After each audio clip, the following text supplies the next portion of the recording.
कांग्रेस के पूर्व अध्यक्ष राहुल गांधी अब लोकसभा के सदस्य नहीं हैं। लोकसभा सचिवालय ने 24 मार्च को उन्हें अयोग्य करार दे दिया। राहुल गांधी को गुजरात की कोर्ट ने 2019 के मोदी सरनेम मानहानि केस में दोषी करार दिया था और 2 साल कैद की सजा सुनाई, जिसके बाद लोकसभा सचिवालय ने यह फैसला लिया है। हालांकि कानूनी पेंच से इतर मामला राजनीतिक रूप से भी अहम है। राहुल गांधी के खिलाफ यह फैसला तब आया है जब पहले से ही बीजेपी उन पर हमलावर थी। द क्विंट में लिखते हुए पत्रकार शुमा राहा कहती हैं कि जिस राहुल गांधी को बीजेपी पप्पू और बिना सोचे समझे बोलने वाला बताती है, यह बोलकर उन्हें खारिज कर देती है कि उनके पास नेहरू गांधी परिवार में पैदा होने के अलावा और क्या उपलब्धि है। आज उसी राहुल गांधी को चुप कराने और सत्ता से बेदखल करने के लिए पूरा प्रयास करती नजर आ रही है। बीजेपी और उसके नेता यह तर्क देंगे कि सूरत की अदालत के फैसले का सरकार से कोई लेना देना नहीं है।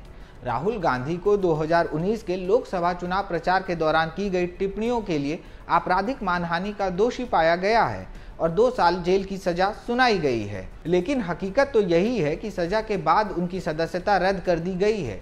यह फैसला बीजेपी के लिए काफी उपयुक्त है, क्योंकि राहुल सदन में एक प्रभावशाली वक्ता साबित हुए हैं और पीएम मोदी की बिजनेसमैन गौतम अडानी से कथित निकटता के बारे में लगातार सवाल उठाते रहे हैं। शुमा राहा के अनुसार हाल के दिनों में देखा गया है कि राहुल गांधी कुछ भी कहते हैं, उसके लिए बीजेपी उन पर हमलावर हो जाती है।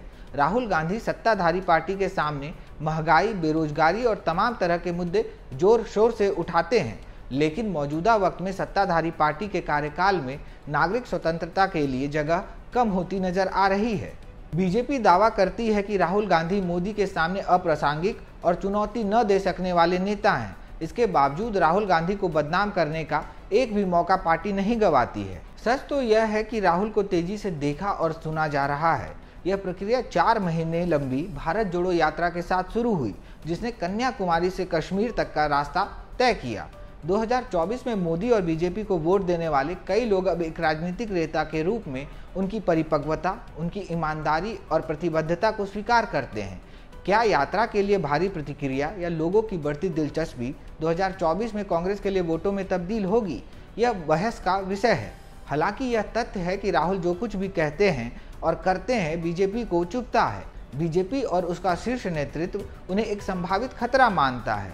इसलिए अगर कोई मान ले कि बीजेपी इस बात से खुश है कि राहुल अब सांसद नहीं हैं और संसद के अंदर एक आवाज़ छीन ली जाएगी, तो यह कोरी अटकलबाजी नहीं होगी।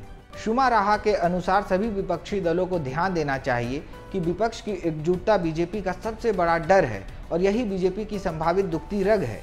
एक संयुक्त विपक्ष चुनावी समीकरण को पलट सकता है और बीजेपी को हरा सकता है।